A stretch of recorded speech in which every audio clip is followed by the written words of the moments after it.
Shalom. Hey, shalom, shalom. You want to check the feed or we should be good? No, we should be straight. Okay. Hey, how you want to walk? Shalom, shalom. Anakna waha ay borisha Allah hawalakim la adam. Call shabuai maharakha. Wakak shaw Yahweh bahasham Yahweh. Hey, with the Hebrew Israelites coming to you week in and week out through the spirit and power of Yahweh bahasham Yahweh to preach to you so-called Negroes, Latinos, Native Americans, West Indians, Haitians, and Israelite foreigners. Nachamatham kaya hamalak wa hashemayim korab. Repent ye, for the kingdom of heaven is at hand. First and foremost, we want to say, call halayim la, Yahweh bahasham Yahweh Basham Kodash. A double honor to the elders and apostles, of great millstone until it is truth and rule well. And much respect to you, brothers, that are pushing the truth with all righteousness and sincerity. Shalom, shalom. So pretty much we're just going into the word Irab, which is a crow, because in the video that's been like going out, it was a crow and Israel. You know, it was an Israeli in the video. He was like Orev, but by birth you would say Irab. You know, pretty much we wanted to go into what crow symbolizes and then what it meant through the spirit, because pretty much the bird took down the flag of the Israelis. You know, could we start with that? We'll start with that definition and then we'll go and play the video.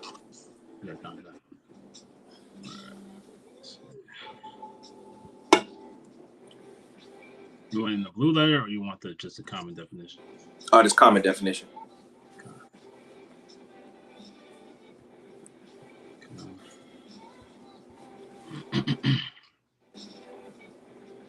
There's crow.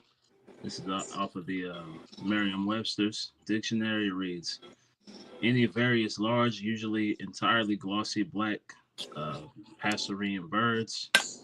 It reads, to make a loud, shrill noise, to utter a sound expressive of pleasure, to exult gloatingly, especially over the distress of another. So now I meant to tell you the symbolization of a crow. I got it right here though. Okay. It says crows symbolize transformation and change. They are watchful creatures that have a sharp and powerful foresight. If you cross a crow and think of it as an adverse outcome, then you must remember, well, it goes off right there, but pretty much crows, they represent transformation and a change, because pretty much that particular bird, Irab, you know, pretty much it taking down the flag, and it was on multiple different occasions, but it took down the flag that represents the change in rulership in the earth, as well as the transformation, because when you go into the word transformation, it's a change of a form, you know, and the earth is going to have a new form. It's going to be ran off of righteousness. So I'm going to get some more of this. It says crows are associated with death. All right, and what did that particular instance symbolize? It symbolized the death of Esau, Edom's power structure. It says black crows have been associated with death in many cultures. It says crows symbolize death, you know, being that it's dark. So I'm gonna get that. So we can go to that word crow. Or salat, get a raven. So it says this word for raven. It says Irab. It says raven. A raven from its dusky hue.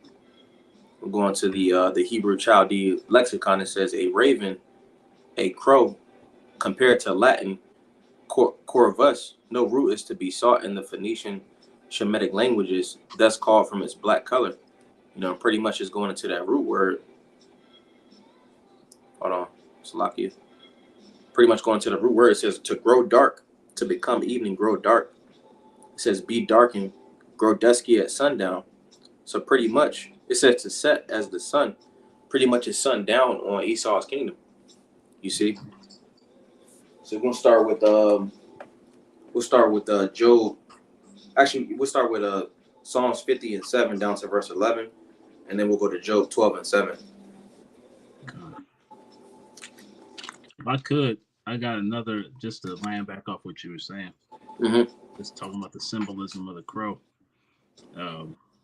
This is 5 spiritual meanings of crows, and going down, as you mentioned, it's talking about death, and it says Um,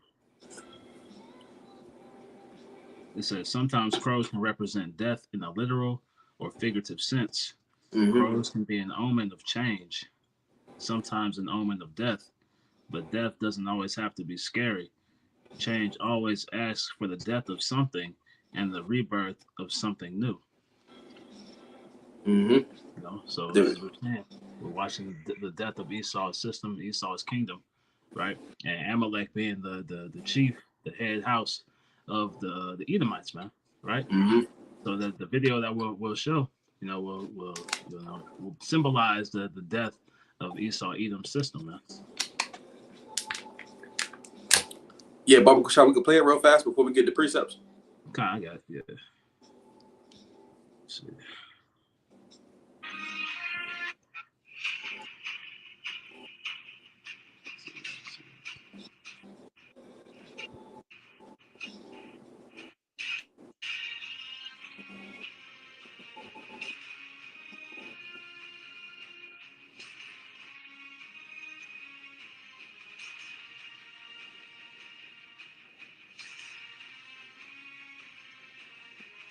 Take the flag off.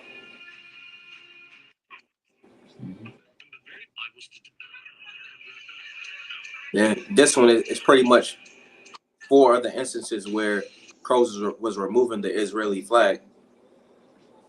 And I mean, we can't hear it in this video. Well, I might play it. But yeah, we can't hear it in that video, but pretty much like it's a gutter rat, I presume. He's saying Orev, which pretty much means I rob, you know, in their language. Okay. But yeah, we can go ahead and get the precepts. Okay. This, the book of Psalm, chapter 50, and verse 7. Hear, O my people, and I will speak, O Israel, and I will testify against thee. I am the Most High, even thy power. I will not reprove thee for thy sacrifices or thy burnt offerings to have been continually before me. I will take no bullock out of thy house, nor he goats out of thy folds. For every beast of the forest is mine, and the cattle upon 1,000 hills. I know all the fowls of the mountains, and the wild beasts of the field are mine. So everything is under the rulership of the Lord. You know, everything is the Lord's, and everything goes with the Lord's will. You know, and it was the Lord's will to have that those particular crows do that because it was symbolism. You know, we get another one. I get it. This is Ayawab, Job chapter 12 and verse 7. It says, but ask now the beasts, and they shall teach thee, and the fowls of the air, and they shall tell thee. Now, we can learn a lot of stuff from the animals. You know, even when you look at Esau, you know, like for planes and stuff like that, when you look at the birds, they land a particular way, and they land just like the planes, you know. But the point I wanted to get out of this verse, it says, and they shall teach thee, which is the word Yarah by Baryath. It says to throw, shoot, cast, pour. It says to shoot arrows, to be shot. It says a primitive root, properly to flow as water, to lay or throw, figuratively to point out, as if by aiming the finger, to teach, archer, cast, direct, inform, instruct, lay, shoot, teacher, teaching, through. So pretty much the point I want to get from this was, it says figuratively to point out as if by aiming the finger. And what we had on the video, what did that point out? You know, it pointed out that this is the downfall of Esau's kingdom. So we can get let me see. Let's get Bonsarak 10 and verse 1 through 10.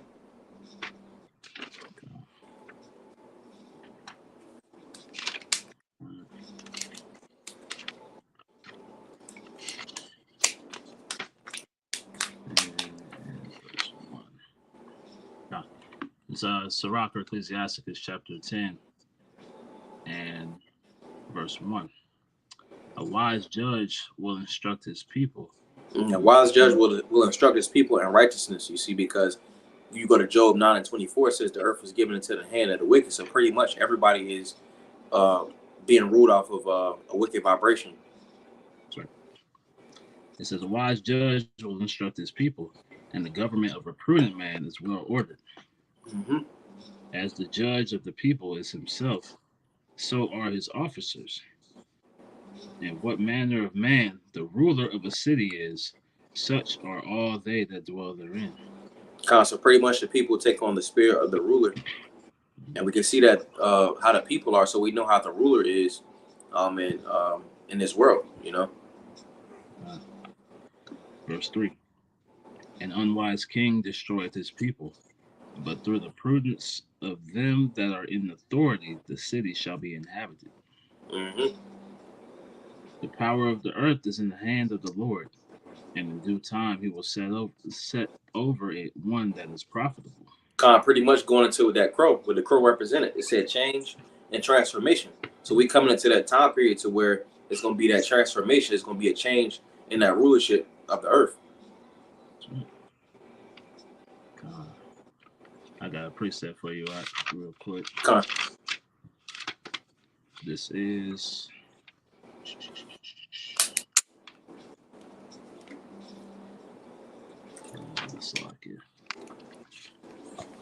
Second Ezra chapter 6 and starting verse 8.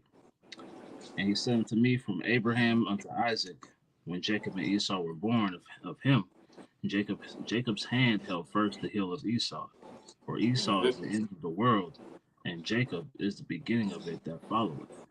So Esau, oh, you got it, bro. Yeah, no, I was just gonna say, we're seeing the end of Esau's rulership, man. Right? As they go down, Yasharallah Israel is about to rise up, man. Right? So we're seeing, these different omens and signs and sights, that are telltale signs of the downfall of Esau's kingdom, man.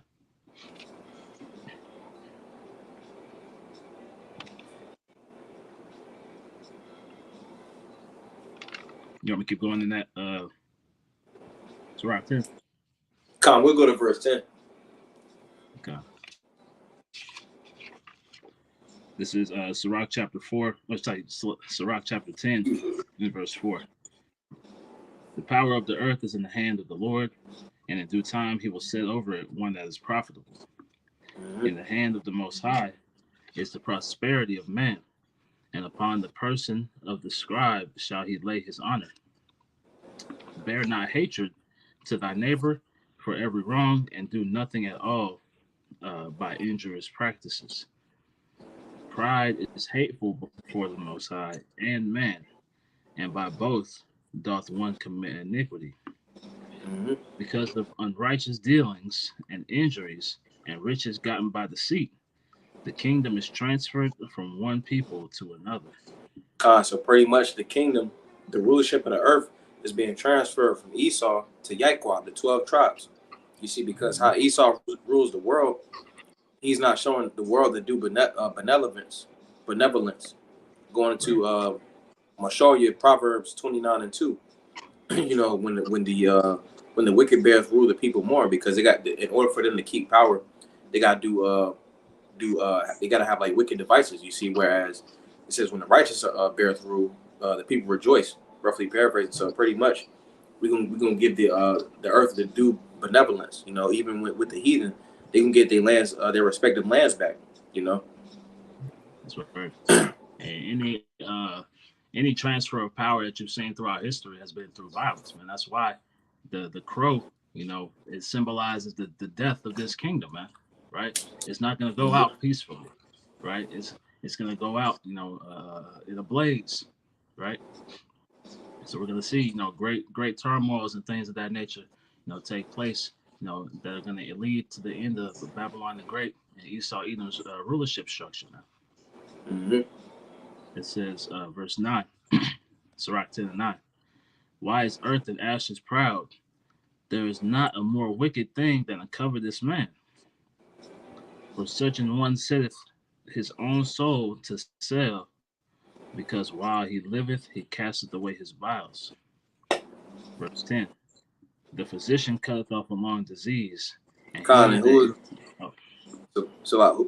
is the physician? Yahweh Shah. He cut off a long disease, because pretty much Esau is the cancer of the earth. All right, and Yahweh Shah is coming to basically destroy it. put him into slavery. You see, Right. it says, and he that is today a king, tomorrow shall die. So we coming up onto that time where Esau is about to die. You know, Mm-hmm. his rulership is no longer going to have a stronghold on the earth. You know, from there we can get we get Second Maccabees 7:31, and I'm gonna get Ecclesiastes 3:15 real fast. This is Quahalath, also Ecclesiastes chapter 3 and verse 15. It says, that which has been is now, and that which is to be hath already been, and the Most High required that which is past. Hey, so Esau has to answer up. The Lord requires an account for what Esau did in the past. You know, Esau thought he was going.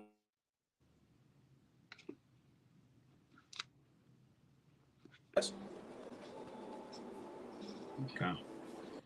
You want that Maccabees now? Con. It's the book of Second Maccabees, chapter 7, and verse 31. And thou that hast been the author of all mischief against the Hebrews shalt not escape the hands of the Most High. Mm-hmm. So Esau not gonna get away with anything that he's done. You know, all the wickedness, the robbery, the murder, none of that. He's gonna be held accountable. It says against Salah. It says, and thou that hast been author of all mischief against the Hebrews. I'm gonna get a quick precept.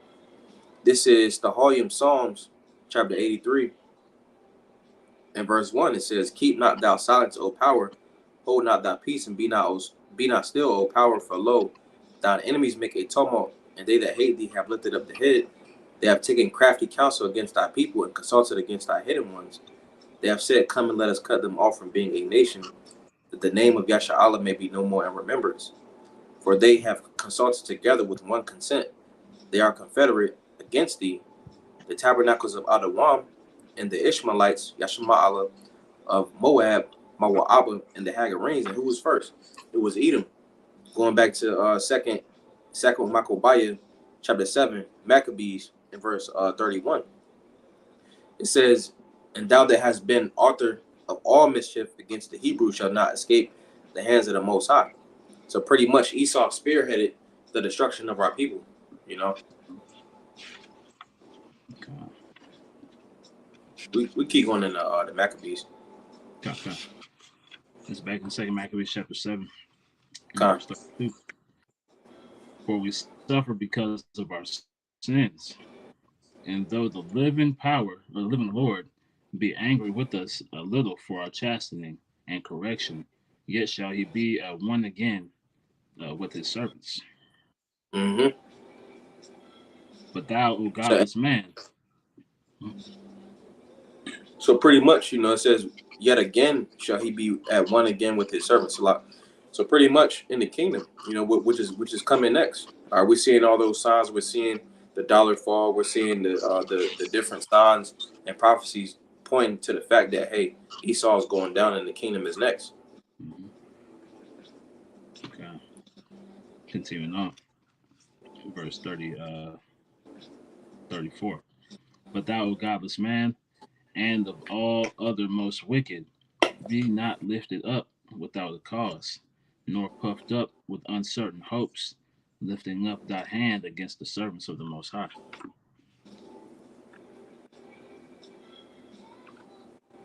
We can go to verse 36. Yeah.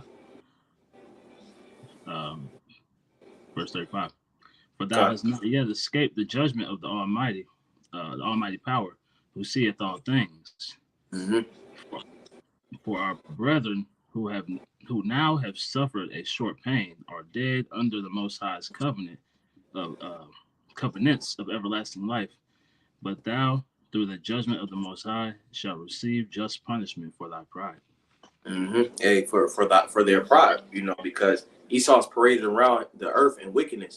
You see, so he's going to get a just punishment for that. You see, that's why the sun is setting down for Esau. You know, the Lord is putting out the light of the wicked. You know, and they can see that themselves. From there, we can get Isaiah 33:14, and then I'll get Isaiah 10:33. Oh, so like Job 33 and 14. I get Isaiah 10 and 33. Okay. It's Job chapter 33 and verse 14. For the Most High speaketh once, yea twice, yet man perceiveth it not. Yep. So that word "speak" goes into Debarya. So pretty much the Lord converses in different ways. All right. He used that particular animal, that crow, Irab, to pretty much portray that message. And it also says that word was shawar, to perceive, pretty much to behold or regard. So one would have to be in the spirit to see that, what that represented. Because to the mass majority of the people, they just take it as a bird taking down a flag. Could you get Psalms 37 and 1 and 2, and I'll get Isaiah 10 and 33, and then that'd be it. God. It's the book of Psalms chapter 37 and verse 1. Fret not thyself because of evildoers, neither be thou envious against the workers of iniquity. Because we go into the scriptures, it talks about, I think it's in Lamentations, it says, rejoice and be glad, it says daughter of Edom, right? Well, actually, I'm going to get it first. So I think it's 4 and 21. It says, rejoice and be glad, O daughter of Edom, that dwellest in the land of Uz. Lamentations 4 and 21. The cup also shall pass through unto thee. Thou shalt be drunken and shalt make thyself naked. So pretty much says, rejoice and be glad, So pretty much, even though Esau's going to be in that spirit, don't worry about what he got going on, because he's going to get that just punishment. I'm going to finish it out. It says, fret not thyself because of evildoers, neither be thou envious against the workers of iniquity, for they shall soon be cut down like the grass and wither as the green herb. All right, so pretty much they're about to be destroyed. I'm going to get this. This is Yeshaya, also Isaiah, chapter 33 and verse, Yeshaya, Isaiah, chapter 10, verse 33. It says, behold, the Lord of hosts, shall lop the bow with terror, and the high ones of stature shall be hewn down, and the haughty shall be humbled. And he shall cut down the thickets of forest with iron, and Lebanon shall fall by a mighty one. So pretty much the high ones of stature are going to be hewn down. Esau, Edom. All right, that was what was symbolic about that bird taking down the flag. They're going to be humbled. That was pretty much all I had, bro. If you ain't had nothing, though. Okay. Hey, it's just a beautiful sign, man. Just one of the many things that we're seeing, take place that are symbolic of Esau Edom's system being destroyed, man. Right? We're watching, the earth turn against this devil. We're watching the people turn against this devil, and then we're watching the Lord, have these various prophecies take place that are all going to culminate in the downfall of Babylon the Great and this Edomite hegemony, man. I got one more. Yeah. This is Micah, chapter 2 and verse 10, because being that Esau's kingdom is fallen, why would you stay attached to this place if you're a Negro, Latino, Native American? It says, arise, ye, and depart, for this is not your rest, because it is polluted. It shall destroy you even with the sword of destruction. So we can see that Esau is going down, so you want to repent if this word resonates with your spirit. God. Yeah, you got something else, bro? No, that was it. Hey, so I don't want Ratazah. Zabanaya Palo as well. There was a beautiful edification through the spirit. Why I don't want Ratazah. Atham. Yash Yawam Tawab, Lord, as well. You all have a good day. We go ahead close it out by saying Call Layim La Yahweh Bahasham Yahweh Shah Bahasham Chakdash. A double honor to the elders and apostles, a great millstone that taught us truth and rule well. And much respect to you bros out there pushing this truth with all righteousness and sincerity. Shalom, shalom. Shalom.